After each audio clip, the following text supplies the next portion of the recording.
Evening बेटा, good evening to you all. आज हम लोग जो है आई होप सो मैं आपको ऑडिबल भी हूँ और दिखाई भी दे रहा हूँ, है ना। तो चलो आज अपन पीरियोडिसिटी चैप्टर रिवीजन चालू करते हैं और let us discuss the chapter in one go. फटाफट रिवाइज करने की कोशिश करते हैं, ठीक है। तो सबसे पहले पीरियोडिसिटी में डेवलपमेंट ऑफ पीरियोडिक टेबल एक पार्ट है।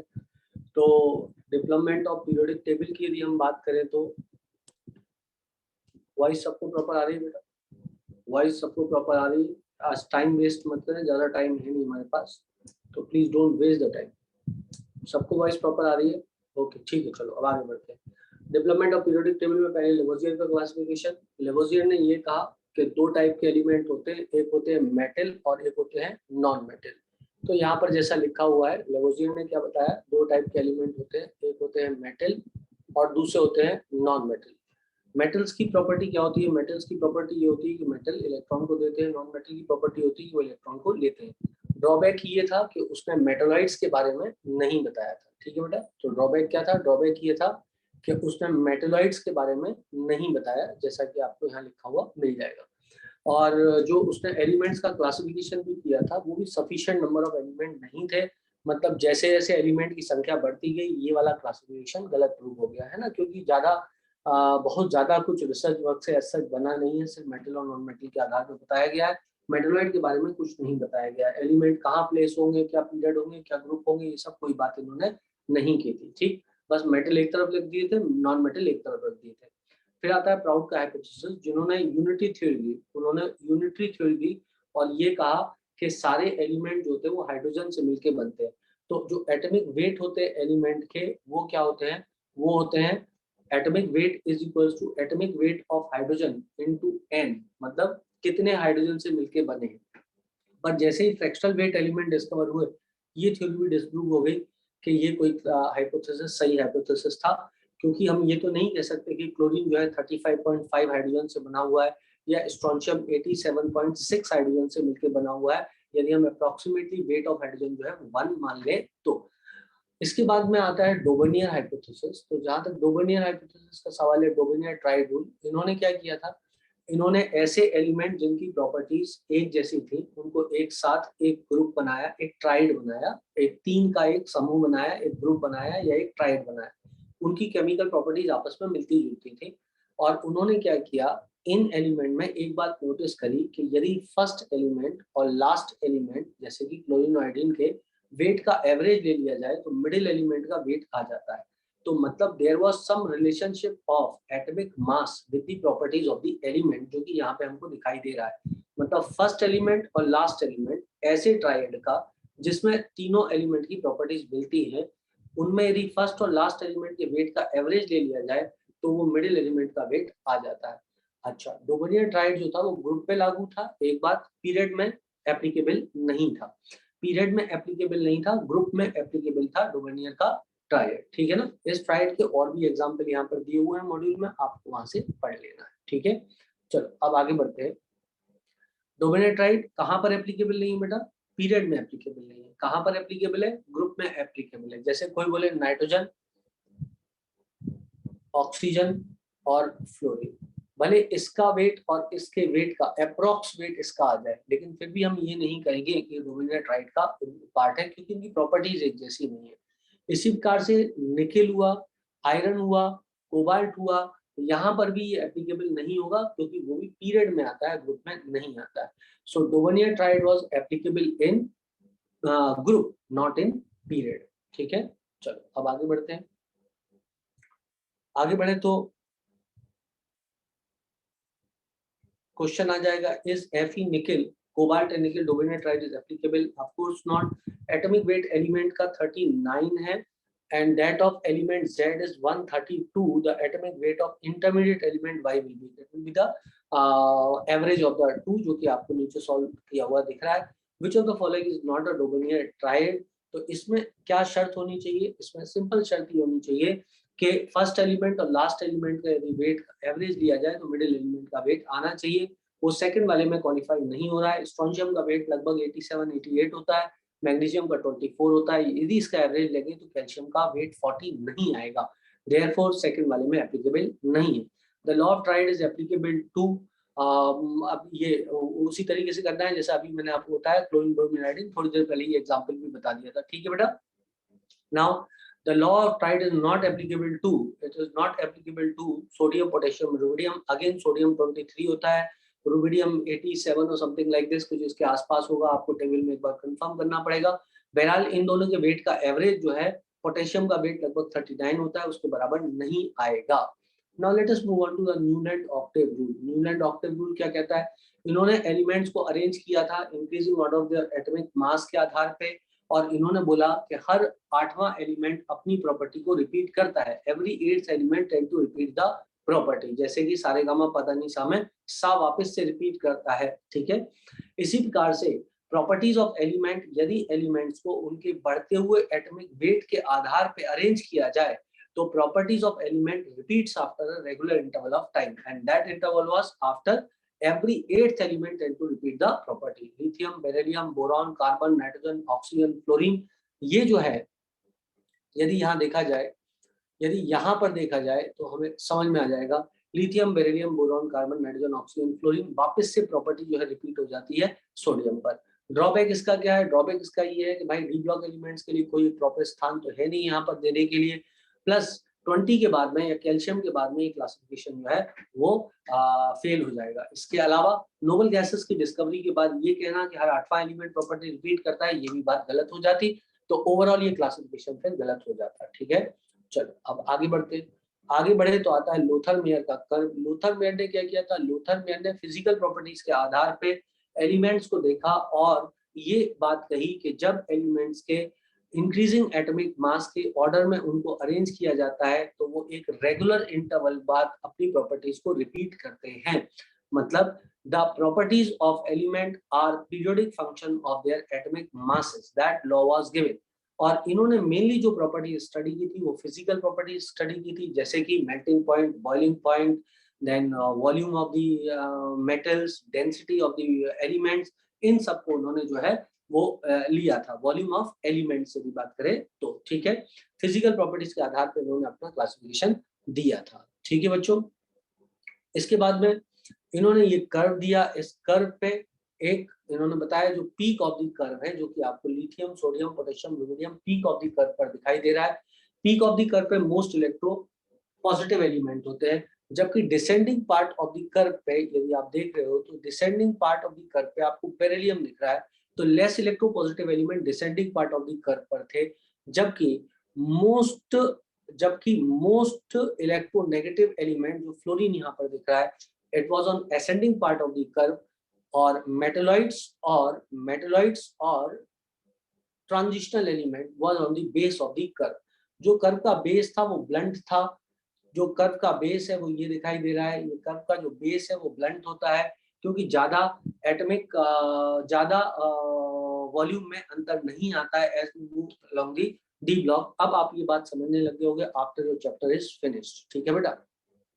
चलो आगे बढ़ते हैं और आगे पढ़ते हैं। इसके बाद में लोथर मेयर से आगे बढ़ते हैं and let us now come into the Mendeleev. तो मेंडली पीरियोडिक लॉ अगेन वही था, the physical and chemical properties of element are periodic function of their atomic weight. मतलब पीरियोडिक फंक्शन, फंक्शन का मतलब क्या होता है? जब कोई किसी चीज पे डिपेंड करती है, तो properties are function of their atomic weight, ठीक है।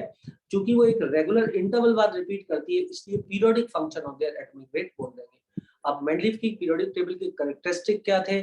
तो कैरेक्टरिस्टिक्स ये थे कि वो it was based on atomic weight. 63 elements को अरेंज किया था, उसने जो एलिमेंट्स को लिया था वो सिस्टमैटिक मैनर में on the basis of their physical and chemical properties elements को हॉरिजॉन्टल और वर्टिकल रोज में अरेंज किया था। जो हॉरिजॉन्टल रोज थी उनको पीरियड बोलते थे, और जो वर्टिकल रोज थी, yes, horizontal rows were called as period, there were 7 periods, और जो वर्टिकल कॉलम्स थे उनको ग्रुप कहा गया था, 8 ग्रुप थे।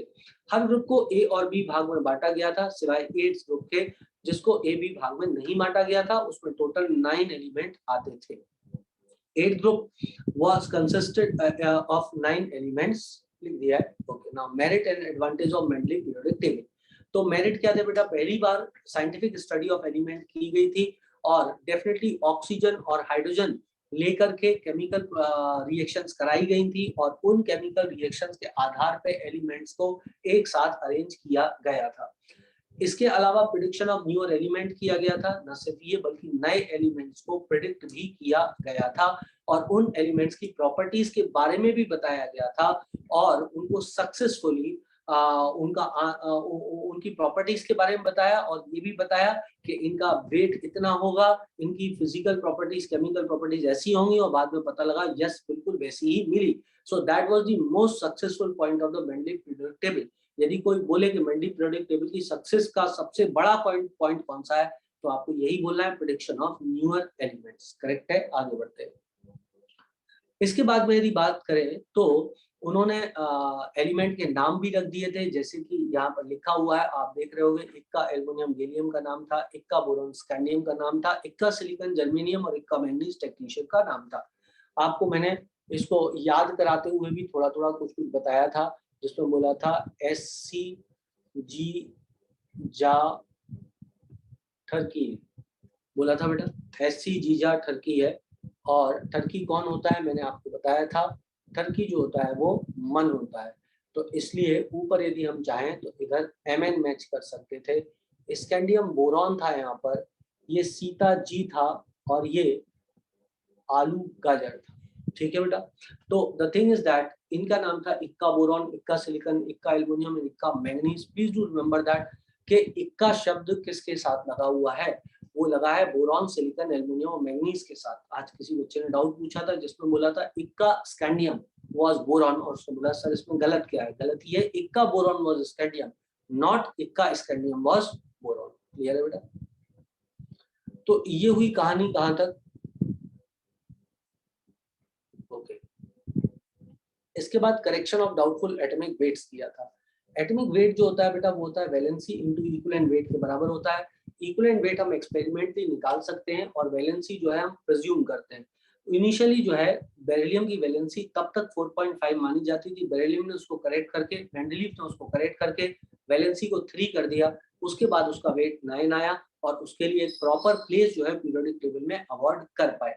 उसने न सिर्फ बेरिलियम का एटॉमिक वेट में करेक्शन किया था बल्कि उसने और भी एटॉमिक वेट करेक्ट किए थे। मैंने आपको बताया था, इसका शॉर्ट फॉर्म था, इसका शॉर्ट फॉर्म मैंने आप लोगों को बताया था एंड दैट वाज पियाबू। पियाबू, इसका कोई मतलब नहीं निकलता है शब्द का, लेकिन फिर भी याद हो जाता है पियाबू। क्लियर है। Platinum, iridium, Au, beryllium and uranium. Correct है बेटा। चलो इंडियम है वो, इरिडियम मैंने गलती से बोल दिया, that is indium. Okay, done done. चलो आगे बढ़ते हैं। इसके अलावा मेंडलीव ने क्या डीमेरिट्स थे मेंडलीव पीरियोडिक टेबल के, let us focus on them. पहली बात, वो हाइड्रोजन को पोजीशन नहीं दे पाया। आइसोटोप्स को लेकर के समस्या थी कि आइसोटोप को कहाँ रखें, क्योंकि आइसोटोप के मास सेम थे, मास अलग अलग थे। तो क्या उनको अलग अलग रख दें, क्योंकि उनकी प्रॉपर्टीज तो एक जैसी आती थी, बिल्कुल भी नहीं। So that was the problem. Anomalous pair of element, anomalous pair of element में क्या आता था, ऐसे कुछ पेयर मिले एलिमेंट के जिनको पीरियोडिक टेबल में, जिनमें एक एलिमेंट जिसका मास ज्यादा था उसको पहले रखा गया था। जबकि मेंडलीव का लॉ है कि जब बढ़ते हुए एटॉमिक मास के ऑर्डर में अरेंज किया जाता है तो एक रेगुलर इंटरवल बाद प्रॉपर्टीज को रिपीट करता है एलिमेंट, मतलब एलिमेंट्स की प्रॉपर्टी रिपीट होती है। तो यदि हम यहाँ पर देखें तो मेंडलीव की पीरियोडिक टेबल का बेसिक बात यह है कि बढ़ते हुए एटॉमिक मास के क्रम में अरेंज किया जाता है।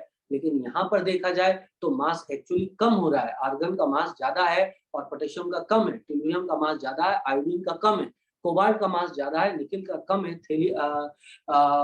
थोरियम का मास ज्यादा है, प्रोक्टेनियम का कम है। जबकि एक्चुअल सेंस में बढ़ते हुए मास में रखना चाहिए था, तो इसका मतलब ये रिवर्स पोजीशन में होना चाहिए था, लेकिन ऐसा नहीं हुआ क्योंकि प्रॉपर्टीज अन्यथा ऊपर वाले एलिमेंट से नहीं मिलते। So this is anomalous pair of element. इसका मैंने आपको शॉर्ट फॉर्म बताया था और वो था अरे खान तेरी आई थापा को नहीं जानती। अरे खान, यदि आप देखो तो ये अरे खान हो जाएगा, तेरी आई थापा ये हो जाएगा, को नहीं जानती ये हो जाएगा। और इस तरीके से आप एनामेलस पेयर ऑफ एलिमेंट याद कर सकते हो। नाउ इसके बाद में like element were kept in the different group, were kept in the different group. For example, platinum and Au were kept in different group. Unlike element were kept in the same group. Potassium, rhodium, cesium, copper, Ag, Au इनको एक ही group में रख दिया गया था। Sodium को bridge element बोलते हैं जो कि थर्ड पीरियड का एलिमेंट है। मेंडलीफ की पीरियोडिक टेबल में sodium that is third period element को ब्रिज एलिमेंट बोला गया है। वैसे आपसे यदि कोई ब्रिज एलिमेंट पूछ रहा है तो सेकंड पीरियड का मेंबर आप ब्रिज एलिमेंट बताना, लेकिन मेंडलीफ की पीरियोडिक टेबल में यदि कोई पूछ रहा है तो आपको ब्रिज एलिमेंट थर्ड पीरियड का मेंबर बताना है। आई होप सो सबको बात क्लियर है। इसके अलावा बेटा कोई ये सवाल भी पूछ सकता है पोटेशियम, रोडियम, सीजियम और कॉपर AgAu को एक साथ कैसे रख दिया। तो बेटा जब इनकी ऑक्सीजन से रिएक्शन कराते हैं तो पोटेशियम K2O बनाता, Rb2O बनाता, सीजियम CH2O बनाता, जबकि कॉपर Cu2O बनाता, Ag2O बनाता और Au2O बनाता ये एलिमेंट्स। तो इसलिए इनके चूंकि मोल रेशियोज एक जैसे आ रहे थे तो इनको उन्होंने एक साथ अरेंज कर दिया, in spite of the fact that कि इनकी केमिकल प्रॉपर्टीज के रेट में बहुत बड़ा अंतर होता है। कॉपर AgAu नोबल मेटल होते हैं, जबकि सोडियम, पोटेशियम, रोडियम, सीजियम ये हाईली रिएक्टिव एलिमेंट होते हैं। चलो आगे बढ़े। इन्होंने लेंथेनाइड और एक्टिनाइड की पोजीशन को क्लियरली नहीं बताया और ना ही कॉज ऑफ पीरियोडिसिटी बताया था।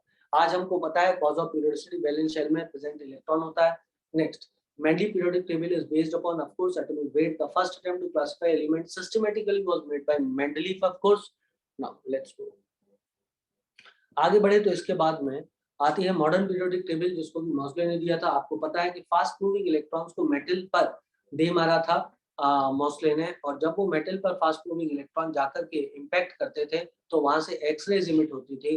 एक्सरेज की जो फ्रीक्वेंसी होती थी उसका जो अंडर रूट होता था that was directly proportional to Z. तो ये चीज मैं आपको क्लास में पढ़ा चुका हूँ बहुत अच्छे और सुंदर तरीके से। आप अपने क्लास नोट्स पे देखेंगे बहुत डिटेल में मैंने आपको पढ़ाया है, और जेई लेवल के 2 सवाल फिजिक्स के मैंने आपको इस पे करवाए थे, यदि आपको याद आ रहा हो तो ठीक है। तो वो आप ओरिजिनल में देख सकते हो, लेकिन अभी नहीं, टेस्ट के लिए, क्योंकि मतलब यदि हम देखें तो नीट में उतना डेप्थ में क्वेश्चन ऐसे नहीं आता है जिस डेप्थ में मैंने आपको वहां पर पढ़ाया था, ठीक है। लेकिन वो फिजिक्स में हो सकता है कि आपको आ जाए, और आया भी है। IIT एडवांस फिजिक्स में 2 क्वेश्चन आए थे मौजले पे, दोनों क्वेश्चन मैंने आपको रेगुलर में पढ़ाया है। चलो आगे बढ़ते हैं। मॉडर्न पीरियोडिक टेबल में क्या नया हुआ, तो मॉडर्न पीरियोडिक टेबल में नई बात ये हुई कि इन्होंने बोला the properties are more related to atomic number than the atomic mass. तो नया पीरियोडिक लॉ दिया गया जिसमें ये कहा गया when the elements are arranged according to their increasing atomic number they tend to repeat their property after a regular interval of time. अब mass की जगह नंबर नाम आ गया था, this was modern periodic law. और अब एक 9th ग्रुप नया भी शामिल कर दिया गया था, और जो 9th ग्रुप अब नया आया उसमें थी noble gases after Ramsay discovered the noble gases. तो 9th कॉलम्स अब हो गए थे vertical columns when the 9th group was introduced. And now comes the long form of the periodic table which was given by Bohr-Bury, Reng and Werner, जिसमें कि बोर-बुरी का electronic configuration था, रेंग एंड वर्नर का जो था वो रेंग और वर्नर का बोर-बुरी का इलेक्ट्रॉनिक कॉन्फ़िगरेशन था, और रेंग और वर्नर का स्ट्रक्चर था। इन्होंने 7 पीरियड बताए और 18 ग्रुप बताए, 7 पीरियड बताए और 18 ग्रुप बताए। और यदि आज की टेबल को अपन कंपेयर करें मेंडलीव की पीरियोडिक टेबल से तो कुछ कुछ ऐसा दिखाई देता है कि मेंडलीव की पीरियोडिक टेबल्स का कंपैरिजन तो सही है कि हम शुरू में क्या ले रहे हैं, ए ले रहे हैं, फिर बी ले रहे हैं, फिर ए ले रहे हैं। ये अमेरिकन सिस्टम भी है पुराना, जिसको कि हम, मैंने आपको बताया था कि अमेरिकन सिस्टम भी है पुराना।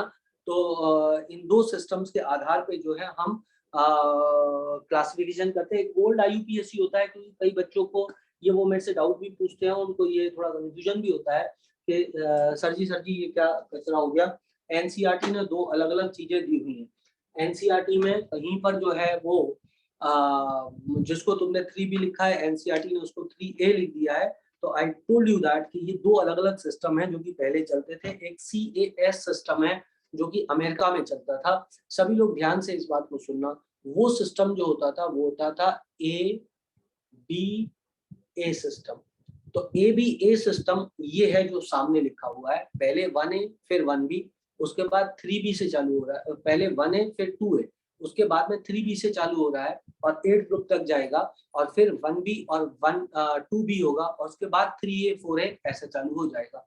क्या सबको बात क्लियर है? ये है अमेरिकन सिस्टम, CAS सिस्टम या मेंडलीव की पीरियोडिक टेबल का कंपैरिजन है ये एक तरीके से किससे, long form of periodic table से। लेकिन कुछ NCERTs के अंदर जो है, कुछ NCERTs के अंदर जो है वो A लिखा है, इसको जिसको आप 3B लिखते हो उसको वो लोग 3A लिखते हैं। अब मैं आपका ये कंसेप्ट क्लियर कर दूं कि यहाँ पर NCERT ने कोई गलती नहीं की है, ये ओल्ड IUPAC सिस्टम है। तो मैं ये कहूंगा आपसे कि कुछ एनसीईआरटीज में ओल्ड सीएस सिस्टम दिया है और कुछ एनसीईआरटीज में ओल्ड आईयूपीएसी सिस्टम दिया है।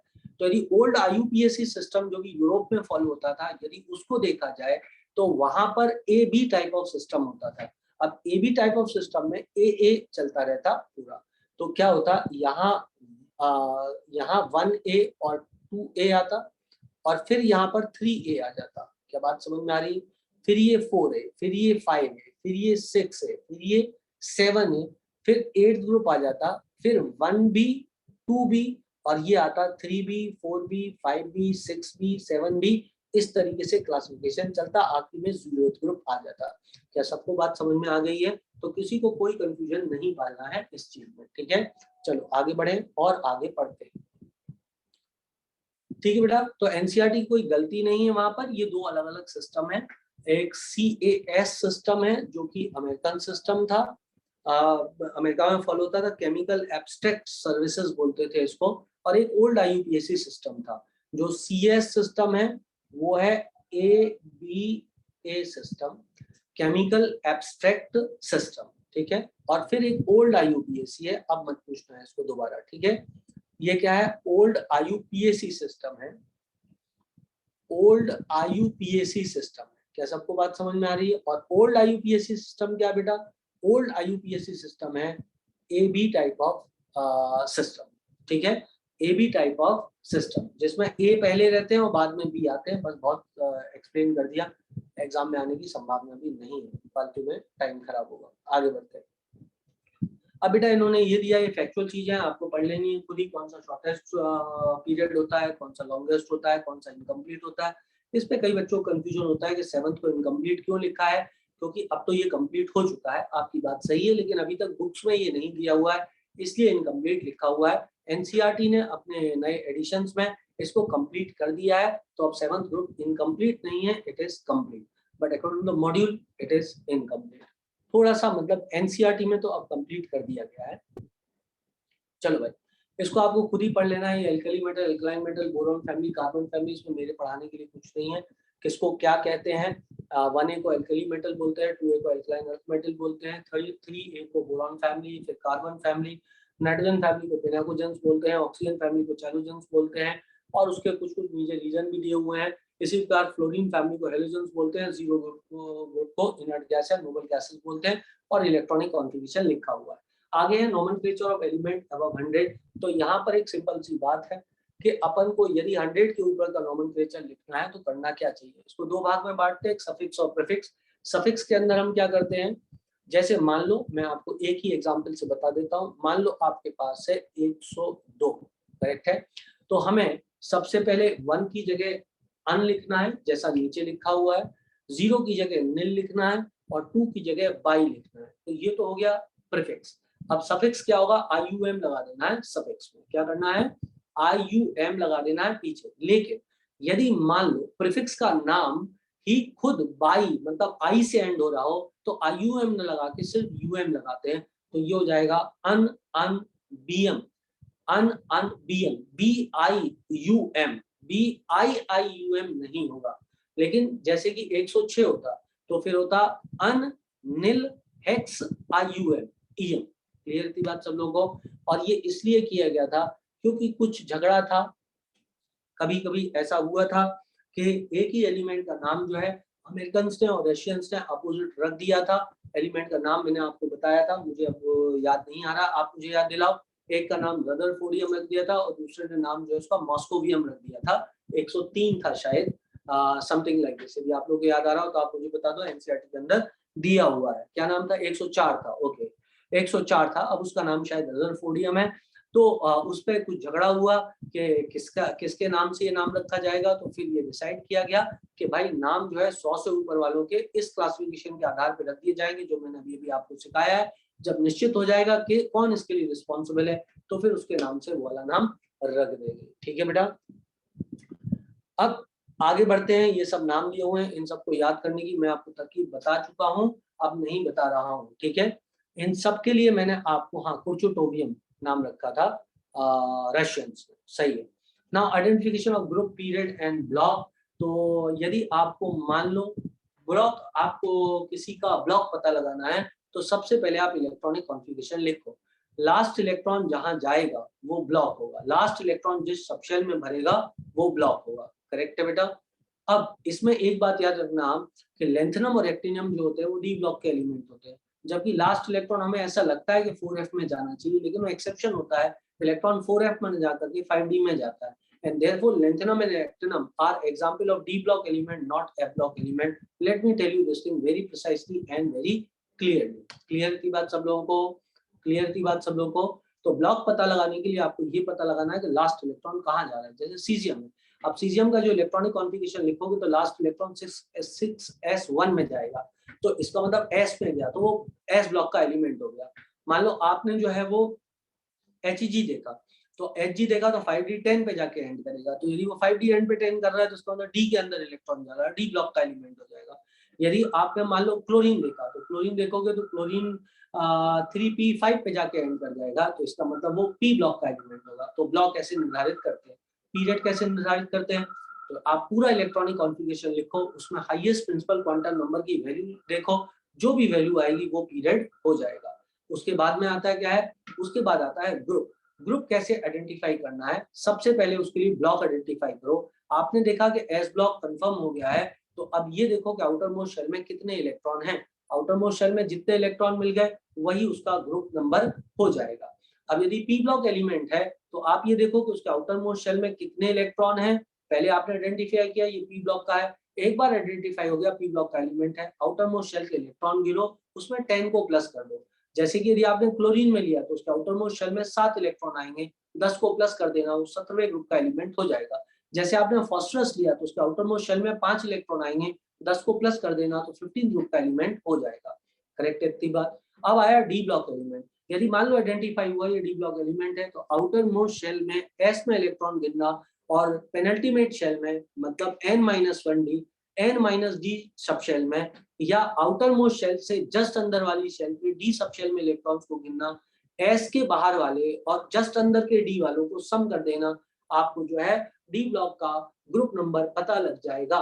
फॉर एग्जांपल यदि आपसे कोई आयरन का ग्रुप नंबर पूछता है तो आयरन होता है 4s2 3d6, मतलब एस में 2 है और डी में 6 है तो 8 हो गए टोटल, तो आयरन जो है 8th ग्रुप का एलिमेंट हो जाएगा। अब यदि किसी ने एफ ब्लॉक का एलिमेंट आइडेंटिफाई कर लिया, उसका ग्रुप नंबर पूछा तो it is always 3, it is always third group और 3b यदि बोले तो।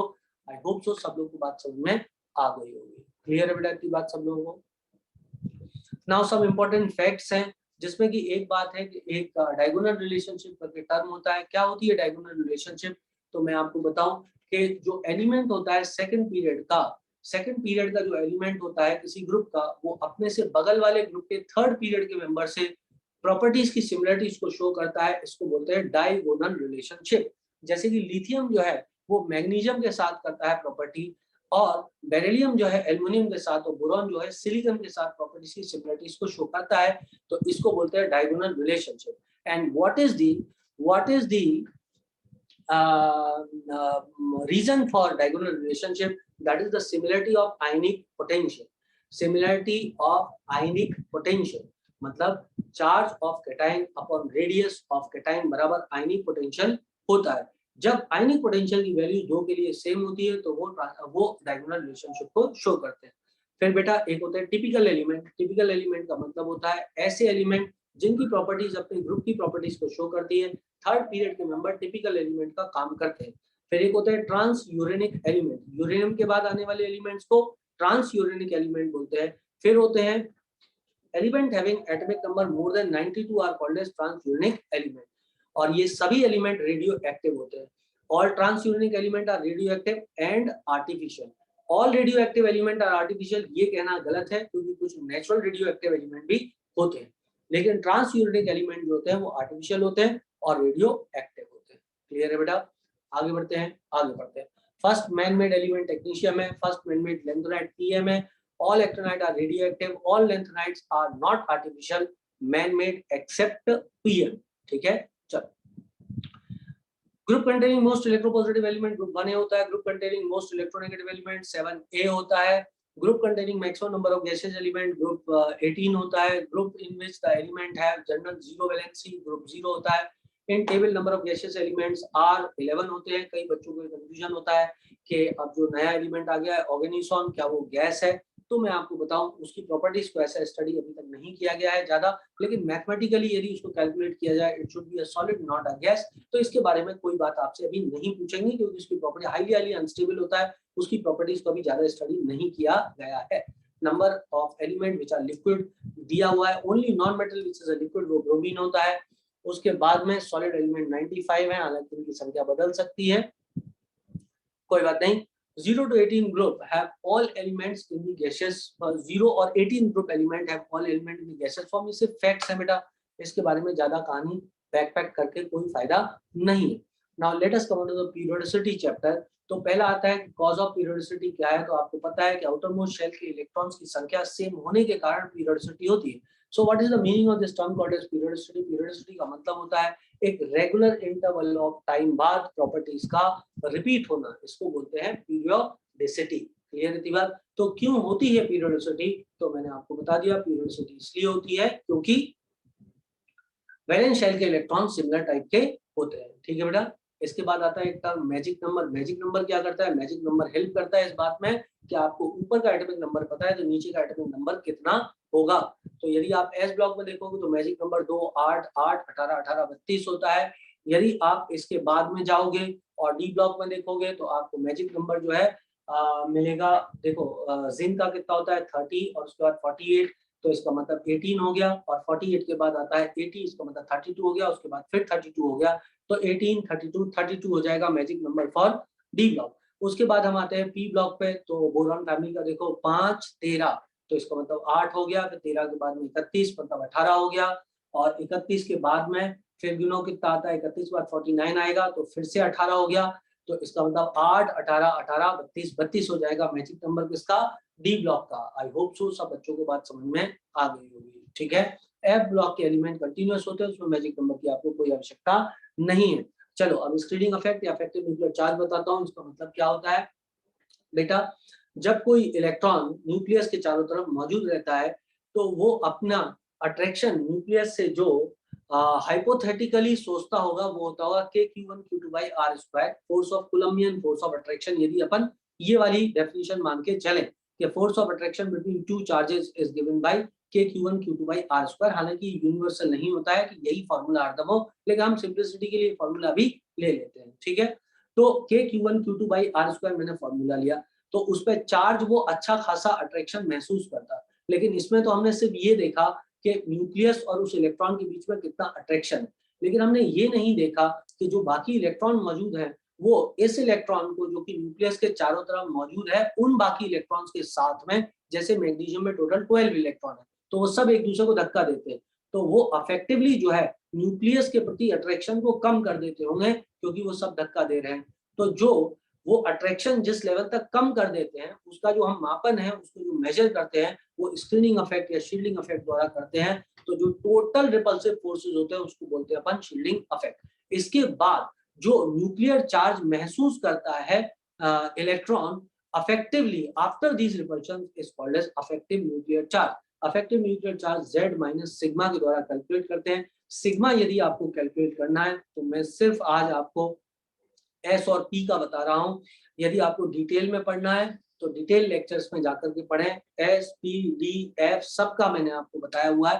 हालांकि एग्जाम में आने की संभावना थोड़ी कम ही रहती है।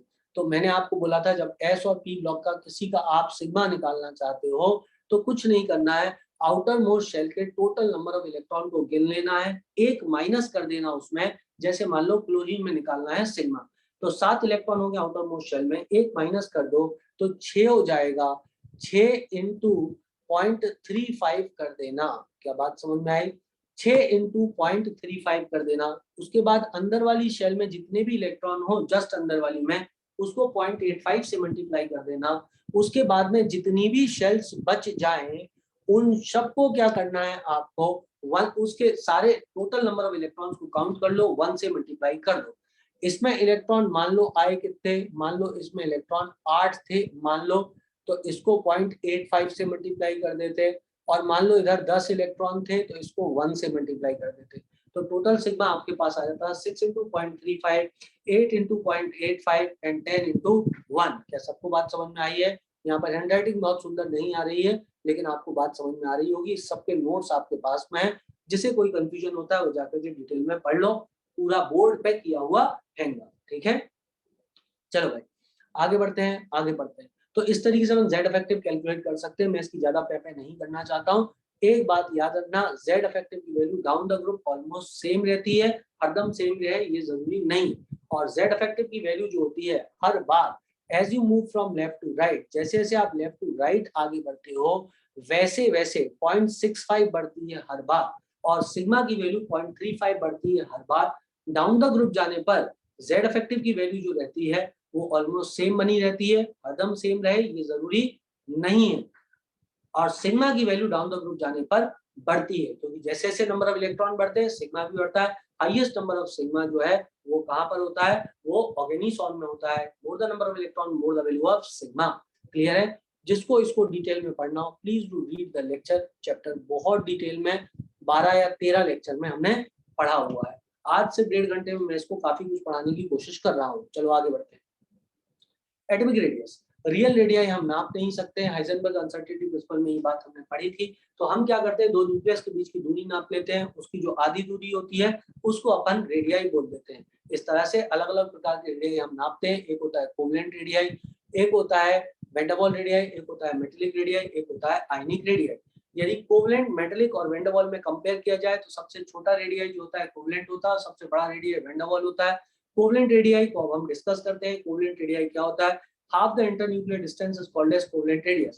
कब? When two atoms are joined together by covalent bond, जब दो एटम कोवलेंट बॉन्ड द्वारा जुड़ते हैं, it involves overlapping of orbitals. इसके बीच जो दूरी है न्यूक्लियस के बीच, इसकी जो आधी दूरी होती है उस आधी दूरी को हम बोलते हैं कोवलेंट रेडियाई। करेक्ट है बेटा? कोवलेंट रेडियाई रियल रेडियाई से छोटा होता है because it involves overlapping. Clear है? तो यदि अपन IND मेजर करें तो IND बराबर हो जाएगा बच्चों इंटर न्यूक्लियर डिस्टेंस जो होती है, तो आप देखोगे internuclear distance is equal to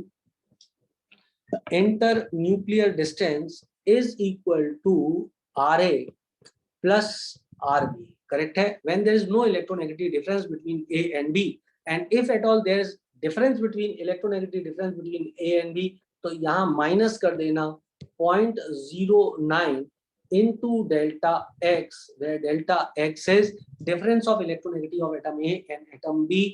इसको हम बोलते हैं स्टीवेंसन शूमेकर का इक्वेशन, जो कि हमें इंटरन्यूक्लियर डिस्टेंस बताता है दो ऐसे एटम्स के बीच में जिनमें इलेक्ट्रोनेगेटिव का डिफरेंस है। इलेक्ट्रोनेगेटिव जब टॉपिक आएगा तो इसका सवाल भी आएगा। तो ये था छोटे में कोवलेंट रेडियाई। इसी प्रकार होता है बेटा मेटेलिक रेडियाई। अच्छा, कोवलेंट रेडियाई के बारे में आप एक बात याद रखना, डाउन द ग्रुप जाने में बढ़ेगा और लेफ्ट टू राइट जाने पर घटेगा। इसके बाद आयनिक रेडियाई आ रहा है। खैर आयनिक रेडियाई बढ़ा देते हैं। आयनिक रेडियाई में एक कैटायनिक रेडियाई होता है, एक एनायनिक रेडियाई होता है। कैटायनिक रेडियाई जो होता है मूल एटम से छोटा होता है, क्योंकि जेड इफेक्टिव बढ़ जाता है, क्योंकि स्ट्रिंग कम हो जाती है, क्योंकि इलेक्ट्रॉन चला जाता है। जबकि एनायनिक रेडियाई बड़ा होता है, क्योंकि एक्स्ट्रा इलेक्ट्रॉन के आने से स्ट्रिंग बढ़ती है, जेड इफेक्टिव कम होता है, साइज बड़ा हो जाता है। ठीक है? नाउ कैटायनिक रेडियाई यदि देखें और एनायनिक रेडियाई देखें, इसको हम कंपेयर करें तो more the positive charge lesser the size. ठीक है? लेकिन सेम एलिमेंट होना चाहिए। अलग अलग एलिमेंट में कंपेयर करना कई बार मुश्किल भी हो सकता है, इसलिए हमको ऐसा नहीं करना है। कुछ आश्चर्यजनक फैक्ट ऐसे होते हैं कि लिथियम प्लस का साइज जो होता है वो मैग्नीशियम प्लस प्लस से बड़ा होता है, एल्यूमिनियम प्लस 3 से तो काफी ज्यादा बड़ा होता है। तो lithium plus is greater then magnesium plus plus is greater then aluminium plus 3। I hope सो आपने मेरी बात को सुन लिया होगा। ठीक है? तो ये एक आश्चर्यजनक फैक्ट था जो कि मैंने आपको बताया है। नॉर्मली कंपैरिजन सेम टाइप के एलिमेंट में आता है, जैसे मैग्नीशियम प्लस 3 बोल देगा, मैग्नीशियम प्लस 2 बोल देगा, Fe प्लस 3 बोल देगा, Fe प्लस 2 बोल देगा। कंपेयर कराएगा तो magnesium plus 3 is smaller than magnesium plus 2 and in another example Fe plus 2 is greater then Fe plus 3। यदि कोई एनायनिक रेडियाई लेगा तो एनायनिक रेडियाई का साइज बड़ा होगा। तो यदि किसी ने बोला sulphur negative negative sulphur negative और सल्फर, तो सल्फर नेगेटिव नेगेटिव का साइज सल्फर नेगेटिव से बड़ा होगा, जो भी सल्फर से बड़ा होगा। आई होप सो सबको समझ में आ रहा होगा, भले मैं कितना भी तेज क्यों ना बोल रहा हूँ। ठीक है? क्योंकि आप लोगों ने अच्छे से पहले पढ़ाई की है तो सभी को रिवीजन हो रहा होगा। आगे बढ़ते हैं, आगे बढ़ते हैं। आइसो इलेक्ट्रॉनिक स्पीशीज में भी देखा जाए तो आइसो इलेक्ट्रॉनिक स्पीशीज के अंदर जो साइज होता है वो किसका बड़ा होता है? उसका जिस पे नेगेटिव चार्ज ज्यादा होता है उसका साइज बड़ा होता है। Remember that I am talking about isoelectronic species, this is the most common question जो कि एग्जाम में आएगा। आइसोइलेक्ट्रॉनिक स्पीशीज में जिस पे नेगेटिव चार्ज ज्यादा होगा उसका साइज बड़ा होगा। कुछ मूर्ख लोग कई बार क्या करते हैं, बीच में नोबल गैस भी ठूस देते हैं, तो now it becomes really difficult to compare. लेकिन अब यदि कोई डाटा पूछ रहा है तो मैं बता देता हूँ, N3 नेगेटिव का साइज नियॉन से बड़ा होता है, जो कि O नेगेटिव नेगेटिव से बड़ा होता है, जो F नेगेटिव से बड़ा होता है, जो सोडियम प्लस, जो मैग्नीशियम प्लस प्लस, जो एल्युमिनियम प्लस 3 से बड़ा होता है। एक्चुअली नोबल गैस को बीच में नहीं ठूसना चाहिए। You can not compare oranges with the shoes, आप जूतों की तुलना संतरों से नहीं कर सकते हैं। बट मूर्खों की कमी नहीं है, तो वो लोग इस टाइप के क्वेश्चन भी पूछ लेते हैं। यदि कोई पूछता है तो आप उसको बता देना, एग्जाम में नहीं आएगा, ठीक है। चलो आगे बढ़ते हैं, आगे बढ़ते हैं। मेटेलिक रेडियाई क्या होता है बेटा? मेटेलिक रेडियाई का मतलब होता है जब दो एटम आपस में मेटेलिक बॉन्ड द्वारा जुड़े होते हैं, उनके बीच जो दूरी होती है, उसकी जो आधी दूरी होती है, उसको मेटेलिक रेडियाई बोलते हैं। मेटेलिक रेडियाई मेटेलिक बॉन्डिंग पर डिपेंड करता है।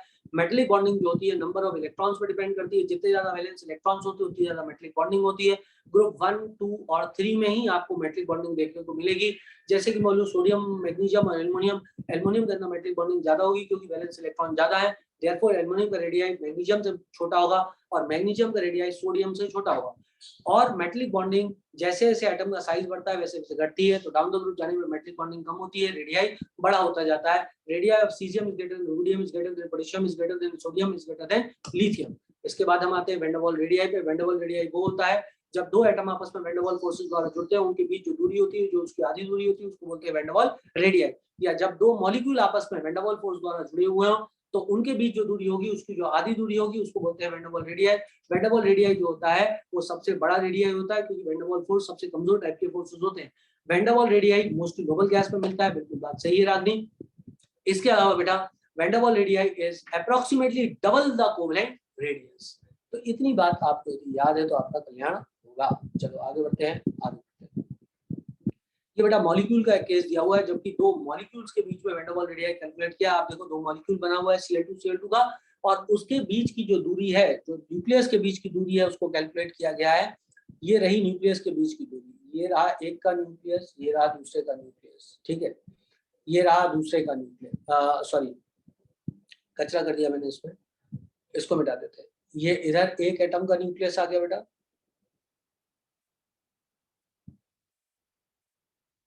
ये वाला और ये वाला, इनके बीच की दूरी नाप ली। उसकी जो आधी दूरी होती है उसको बोलते हैं van der Waals radii.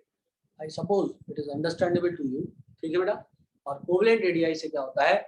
Double होता है वैन डर वाल्स रेडियाई। इसका आंसर गैसियस स्टेट चैप्टर में मिल जाता है। ऐसा क्यों होता है?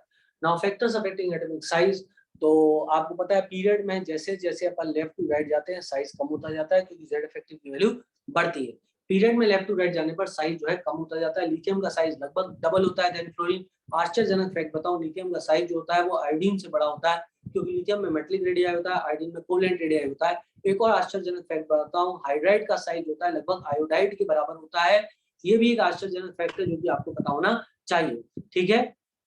नाउ इन दी ग्रुप में नीचे जाने पर साइज जो होता है बढ़ता है। देयर आर एक्सेप्शन, जैसे कि दो एक्सेप्शन में आपको बताऊं, गैलियम का साइज होता है एल्युमिनियम से छोटा होता है, जबकि डाउन द ग्रुप जाते हैं the reason is transition contraction. और साइज हाफेनियम का जो होता है वो जिर्कोनियम से 1 pm छोटा होता है, लगभग बराबर होता है। The reason is lanthanide contraction. यदि मैं आपको बोलूं तो size of 6th period member is almost equal to size of 5th period member from 4th group up to 14th group due to the phenomena called as lengthenide contraction। चौथे group से लेके 14वें group तक, 4th group से लेके 14th group तक 6th period के member का size लगभग 5th पीरियड के मेंबर के बराबर होता है, and that is due to the lanthanide contraction.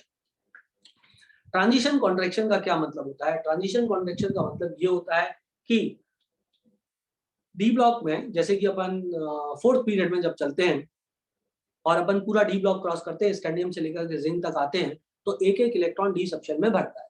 ये भरा हुआ इलेक्ट्रॉन अच्छी शील्डिंग नहीं करता है, क्योंकि जो डी सबशेल होती है वो कॉम्प्लेक्स होती है। वो कॉम्प्लेक्स होने के कारण उसमें प्रेजेंट इलेक्ट्रॉन कभी बहुत अच्छी शील्डिंग नहीं करता है।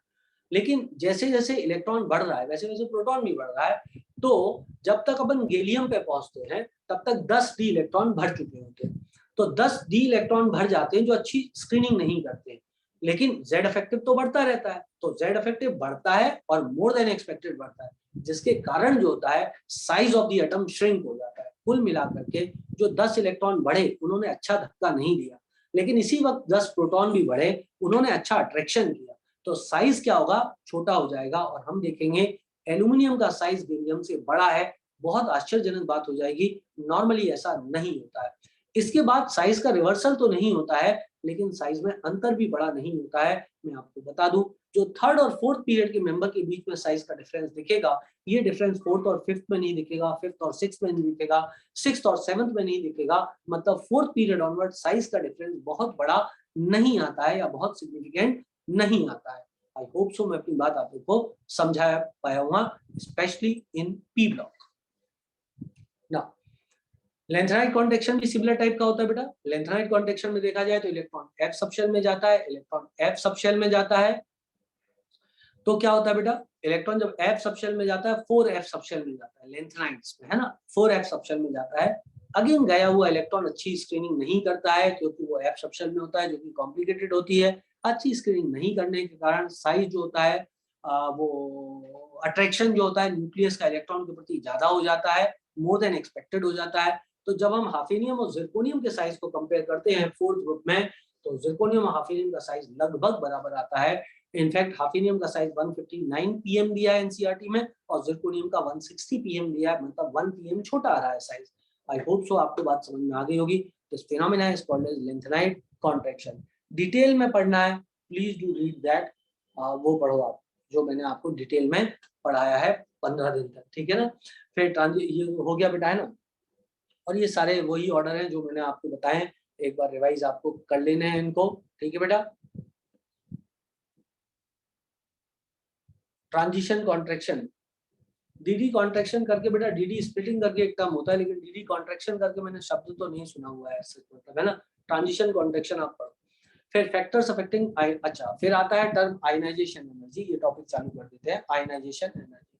आयनाइजेशन एनर्जी का मतलब क्या होता है, इसका मतलब होता है कि जब कोई एटम अपनी आइसोलेटेड गैसियस स्टेट में होता है तो उससे मोस्ट लूजली हेल्ड इलेक्ट्रॉन को निकालने के लिए जो एनर्जी देनी पड़ती है उसको बोलते हैं आयनाइजेशन एनर्जी। तो most loosely held electron when the atom is present in its isolated gaseous state, ठीक है। अब बेटा सक्सेसिव आयनाइजेशन एनर्जी, तो पहला इलेक्ट्रॉन निकाला तो फर्स्ट आयनाइजेशन, दूसरा निकाला तो सेकंड आयनाइजेशन, तीसरा निकाला तो third ionization energy, and without any exception the third ionization energy is greater than second is greater than 1, but it is for same element। अलग अलग एलिमेंट में ये बात नहीं हो सकती है, एक ही एलिमेंट सेम एलिमेंट में ये बात कही गई है। जैसे मैग्नीशियम की third IP is greater then second is greater then first irrespective of electronic configuration. लेकिन यदि दो अलग अलग की कंपेयर कर रहा है तो आप ये कभी नहीं कह सकते हो कि किसी का सेकंड किसी के फर्स्ट से बड़ा आयनाइजेशन एनर्जी होगा। एग्जांपल लेते हैं, फॉर एग्जांपल मैं सोडियम की बात करूं तो सोडियम की सेकंड आईपी की वैल्यू मैग्नीशियम की थर्ड आईपी, यदि सोडियम की सेकंड आईपी की वैल्यू देखी जाए और एल्युमिनियम की थर्ड आईपी की वैल्यू देखी जाए तो सोडियम का सेकंड आईपी हाईयर होगा। क्यों? क्योंकि सोडियम के सेकंड आईपी में इलेक्ट्रॉन कहां से निकलेगा, इलेक्ट्रॉन नोबल गैस कॉन्फ़िगरेशन से निकलेगा, जबकि एल्युमिनियम का थर्ड आईपी में third electron Nobel gas configuration से नहीं निकलेगा, उस वक्त वो आउटर शेल से निकलेगा। इसलिए जो है सोडियम प्लस का आयनाइजेशन एनर्जी एल्युमिनियम प्लस 2 से ज्यादा होगा, जबकि एल्युमिनियम प्लस 2 में थर्ड आईपी है और सोडियम प्लस में देखें तो सेकंड आईपी है। तो आपको ये समझना है कि once the noble gas configuration is attained तो आयनाइजेशन एनर्जी एकदम खतरनाक रूप से बढ़ती है because of change in number of shell. Now अब बात करें तो आयनाइजेशन एनर्जी का कंसेप्ट सॉलिड स्टेट में हम नापते हैं। इसका एक बेसिक रीजन ये है, अब इसमें लिखा है electron can not be removed from solid state of an atom. तो बेटा अब ये जब बात लिखते हैं ऐसे कि it can not be removed from solid state of an atom, तो मैं आपको बताऊं कि आइसोलेटेड एटम सॉलिड स्टेट में एग्जिस्ट ही नहीं करेगा बेटा, है ना। ऐसा नहीं है कि जब एटम अपनी सॉलिड स्टेट में अरेंज होगा तो उस वक्त आप इलेक्ट्रॉन नहीं निकाल सकते हो, क्योंकि आपने ऑलरेडी जो है कंसेप्ट पढ़ा हुआ है। वो कंसेप्ट किस चीज का पढ़ा हुआ है, फोटो इलेक्ट्रिक इफेक्ट का। तो वहां तो सॉलिड स्टेट से ही इलेक्ट्रॉन निकलता है, उसको आयनाइजेशन ही बोलते हैं, लेकिन उसको ionization energy of a atom नहीं बोलते हैं, क्योंकि एक एटम की निकालनी है तो एटम को आइसोलेट करना पड़ेगा। I hope so everybody understands this, ठीक है बेटा। और ionization is always a endothermic process for a neutral atom. और आयनाइजेशन एनर्जी एक शब्द होता है बेटा, एक आयनाइजेशन पोटेंशियल एक शब्द होता है। आयनाइजेशन एनर्जी और आयनाइजेशन पोटेंशियल में मेनली अंतर जो है वो यूनिट्स का है, वैसे कोई अंतर नहीं है। एक्चुअली आयनाइजेशन पोटेंशियल शब्द फिजिक्स में प्रयोग करते थे पहले, क्योंकि फिजिक्स में इलेक्ट्रॉन्स को एक्सेलरेट किया जाता था, उस समय वोल्टेज लगा करके इलेक्ट्रॉन को एक्सेलरेट किया जाता था। तो वो वोल्टेज जिस पर इलेक्ट्रॉन एक्सेलरेट हो जाता था उसको अपन बोल देते थे आयनाइजेशन पोटेंशियल। लेकिन केमिस्ट्री में टर्म आयनाइजेशन एनर्जी प्रयोग होता है और both the terms are same, but in chemistry you don't use the term ionization potential. Nowadays it is obsolete term, नहीं यूज होता है। लेकिन यदि कोई पूछे what is the difference, so you say that it is same. The only difference is that of unit used. एक में electron volt unit use होती है और दूसरे में केमिस्ट्री में हम किलो कैलोरी पर मोल, किलो जूल पर मोल, ये सब यूनिट्स का इस्तेमाल करते हैं। Factors affecting ionization energy, number 1 period में penetration power of the subshell. यदि मान लो आपने एस सबशेल से कभी इलेक्ट्रॉन निकाला है तो बेटा एस सबशेल न्यूक्लियस की ओर धसी हुई होती है। पेनिट्रेशन पावर का मतलब होता है किसी दूसरे के एरिया पे चले जाना या किसी दूसरे एरिया को इनकोर्स करना, इसको बोलते हैं पेनिट्रेशन पावर। यदि हम किसी दूसरे के एरिया में घुस गए तो उसको बोलेंगे पेनिट्रेशन पावर। क्या बात समझ में आ रही है सब लोगों को? तो किसी के दूसरे के एरिया में भाग जाना इस पेनिट्रेशन पावर। तो एस सबशेल जो होता है न्यूक्लियस के नजदीक होता है बेटा, तो उसके न्यूक्लियस के नजदीक होने के कारण उसकी पेनिट्रेशन पावर क्या होती है बच्चों? ज्यादा होती है। तो चूंकि उसकी पेनिट्रेशन पावर ज्यादा होती है, किसकी पेनिट्रेशन पावर ज्यादा होती है बेटा?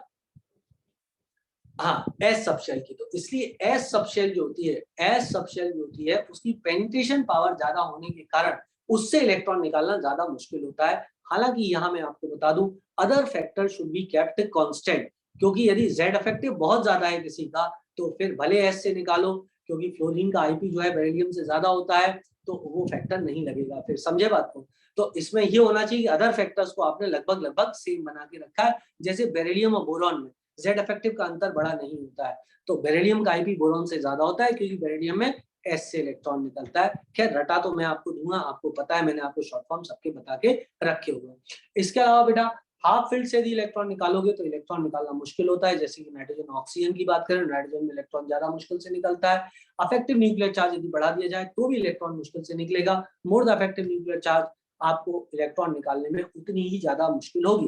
फॉर एग्जाम्पल Fe+3 से निकालना इलेक्ट्रॉन मुश्किल है as compare to Fe+2, as compare to Fe+1, वो पॉइंट पहले भी डिस्कस हो चुका है। अब सुनो, यदि मान लो मैं इसका ऑर्डर को देखूं तो मुझे कुछ नहीं करना है, मुझे लिखना है ऐसे लिख लेता हूं मैं, lithium, beryllium, boron, carbon, nitrogen, oxygen और फ्लोरीन, और मैं इनके आईपी को कंपेयर कर रहा हूं। तो मुझे कुछ नहीं करना है बच्चों, मुझे सिंपल सिंपल लिटिल स्टार यहाँ पर ये इन दोनों को आपस में एक्सचेंज कर देना, बेरिलियम और बोरॉन को, और एन और ओ को आपस में एक्सचेंज कर देना।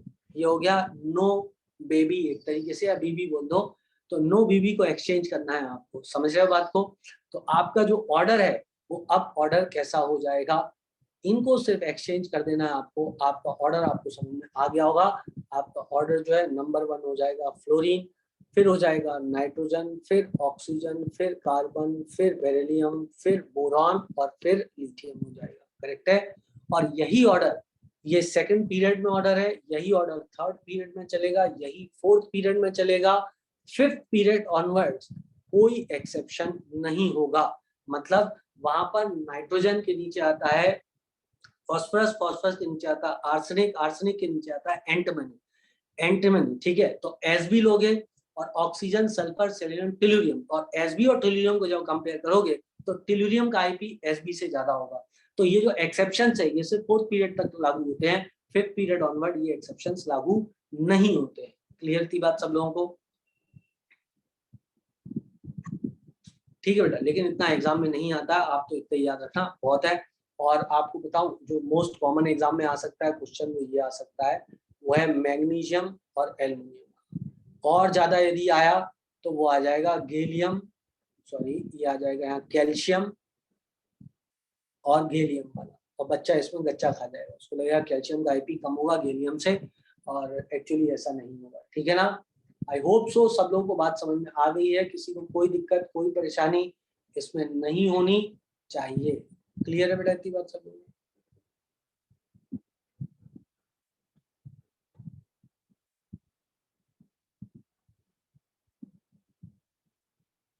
क्या पता क्या हुआ, फोटो सेव हो गई।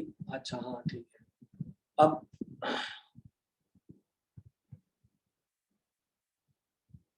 चल, तो अब इसके बाद में हम लोग आगे बढ़ते,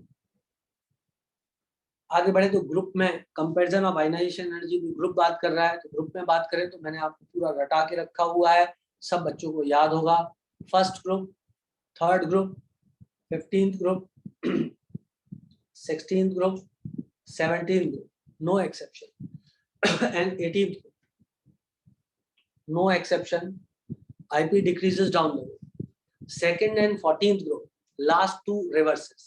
सेकेंड और 15th ग्रुप में लास्ट के दो रिवर्स हो जाते हैं, दैट इज रेडियम और बेरियम एक्सचेंज हो जाता है, बेरियम का IP रेडियम से ज्यादा हो जाता है, और PB और SF।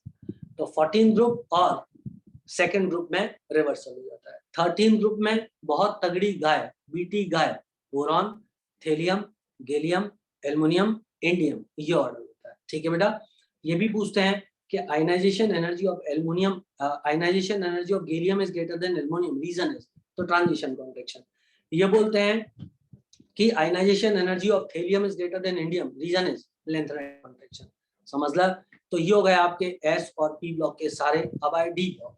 जब आप D ब्लॉक पे आओगे तो D ब्लॉक में क्या ऑर्डर होता है? D ब्लॉक के अंदर, D ब्लॉक में यदि देखा जाए तो 5th group, 6th group, 7th group और 10th ग्रुप, इन ग्रुप में जस्ट रिवर्सल होता है। मतलब जो 6th पीरियड का IP होता है वो 5th से ज्यादा होता है, वो 4th से ज्यादा होता है। मतलब just opposite of what you expect, down the group IP घटना चाहिए, यहाँ पर बढ़ता है। 4th पीरियड का IP कम है as compare to 5th period, कम है as compare to 6th period. This is for 5, 6, 7 and 10। ठीक है बेटा, मैं सही बता रहा हूँ ना? यही लिखा है ना मैंने आप लोगों को, कुछ गलती तो नहीं कर दी ना? ठीक है, इसके बाद में आता है 8, 9, 8, 9 एंड देन कौन सा बच गया है? 5, 6, 7, नहीं 4, 5, 6 था। हाँ गलती हो गई ना, वही मैं कह रहा हूँ, कुछ गलती हुई है। चलो कुछ गलती हो गई, अब मैं इसको करेक्ट करता हूँ। 4, 5, 6 और 10 इनमें था डाउन द ग्रुप IP बढ़ जाता है। 4, 5, 6 और 10 में डाउन द ग्रुप IP बढ़ जाता है। ठीक है, अब बच गए कौन से? अब बच गया 7, 8, 9, 11, 12। यहाँ पर IP 6 पीरियड का ज्यादा होता है, उसके बाद में 4th पीरियड का, और उसके बाद में 5th पीरियड का। लेकिन D ब्लॉक में 6th पीरियड का IP 4th और 5th पीरियड से हरदम ज्यादा होता है। क्लियर है? पर 4, 5, 6 और 10 कंप्लीट रिवर्सल है, 7, 8, 9, 11, 12 में कंप्लीट रिवर्सल नहीं। क्लियर है बेटा इतनी बात सब लोगों को? आई होप सो सब बच्चों को ये बात समझ में आ गई होगी और सबको याद भी हो गई होगी। ठीक है, चलो आगे बढ़ते हैं, आगे बढ़ते हैं। Application of ionization energy, metallic and non metallic. बेटा यदि मेटल्स को देखा जाए तो IP ज्यादा होगा तो मेटलिक करेक्टर कम होगा। IP is inversely proportional to metallic character and IP is directly proportional to non metallic character. चलो आगे बढ़े। Stability of oxidation state of the element, यदि दो एलिमेंट की ऑक्सीडेशन स्टेट, दो सक्सेसिव ऑक्सीडेशन स्टेट में यदि IP का अंतर या difference between two successive IP, sorry, यदि दो सक्सेसिव IP में डिफरेंस 16 इलेक्ट्रॉन वोल्ट से ज्यादा का हो तो लोअर ऑक्सीडेशन स्टेट ज्यादा स्टेबल होती है। जैसे सोडियम से हमने बनाया sodium plus first IP, sodium plus से बनाया sodium plus plus second IP, difference कितना आया? 42 इलेक्ट्रॉन वोल्ट का आया, 42 का, which is much more than 16 electron volt, इसलिए sodium plus is more stable. जबकि यदि मैग्नीशियम को देखा जाए तो मैग्नीशियम प्लस बनाते हैं, फिर बनाते हैं मैग्नीशियम प्लस प्लस, IP1 और IP2 में डिफरेंस 7.4 इलेक्ट्रॉन वोल्ट का है, जो कि लेस है देन 11 इलेक्ट्रॉन वोल्ट। तो यदि डिफरेंस 16 से ज्यादा का हो तो लोअर IP ज्यादा स्टेबल होता है, और 11 से कम हो तो higher ionization, higher oxidation state ज्यादा स्टेबल होती है, and therefore magnesium plus plus is more stable than magnesium plus. अब इसका रीजन भी मैंने आपको और डिटेल में पढ़ाया है रेगुलर लेक्चर में, क्योंकि आश्चर्य तो ये होता है कि हाउ इट इज पॉसिबल कि magnesium plus is less stable and magnesium plus plus is more stable, whereas magnesium plus plus has 2 positive charges and magnesium plus has 1 positive charge. इसका आंसर डिटेल लेक्चर में आपको मिल जाएगा, इधर जरूरत नहीं। इसके बाद में इसको आप याद ही कर लेना कि aluminium plus 3 is more stable than aluminum plus, more stable than aluminum plus 2। Okay बच्चों, तो ये कहानी यहाँ तक हुई। अब इसके बाद इलेक्ट्रॉन एफिनिटी है, और एक पॉइंट और भी था, मुझे दिखा नहीं पॉइंट, हाँ, to determine the number of valence electron in the element. मैंने आपको बताया था, जैसे कि आपको क्वेश्चन दिखाई दे रहा है बिगिनर बॉक्स 4 में, आपको दिख रहा है 7.1, उसके बाद 14.3, फिर 34.5, फिर 46, फिर 162। तो 4 इलेक्ट्रॉन की 4 आईपी के बाद में एकदम बड़ा चेंज आया है, मतलब आउटर मोस्ट शेल में 4 इलेक्ट्रॉन रहे हुए, तो ये एलिमेंट सिलिकॉन होगा। तो जब आपको सक्सेसिव आईपी देते हैं तो आपको ये देखना होता है कि हाईएस्ट डिफरेंस कब आए। हाईएस्ट डिफरेंस जिसके बाद आ जाए, बस उसके पहले के इलेक्ट्रॉन को गिन लो। जैसे हाईएस्ट डिफरेंस 46.8 के बाद आया है, बस तो 4 इलेक्ट्रॉन थे, तो आउटर मोशन में 4 इलेक्ट्रॉन हुए। ठीक है बेटा, अब मैं आपको बताऊं,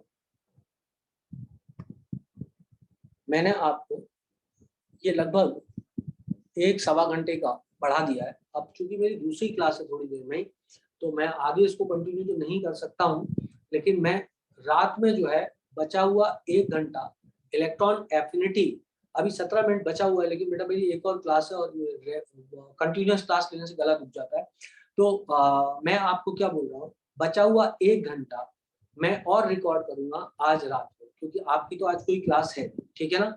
and I will inform you about the timing, शायद 8 बजे से या 8:15 से, या तो जब भी करूंगा, या तो 9 से 10 कर दूंगा रिकॉर्ड, जब भी करूंगा आई विल इन्फॉर्म यू। जिन बच्चों को अटेंड करना होगा आ जाएंगे, बाकी बच्चे रिकॉर्डिंग में देख लेंगे, हमारा काम बन जाएगा। आज ही के आज ये चैप्टर अपन पूरा कर देंगे, 1 शॉट है 2 घंटे का बस, और पूरा periodicity is over. See you, स्वस्थ रहें, मस्त रहें, खुश रहें, आज रात को फिर मिलते हैं।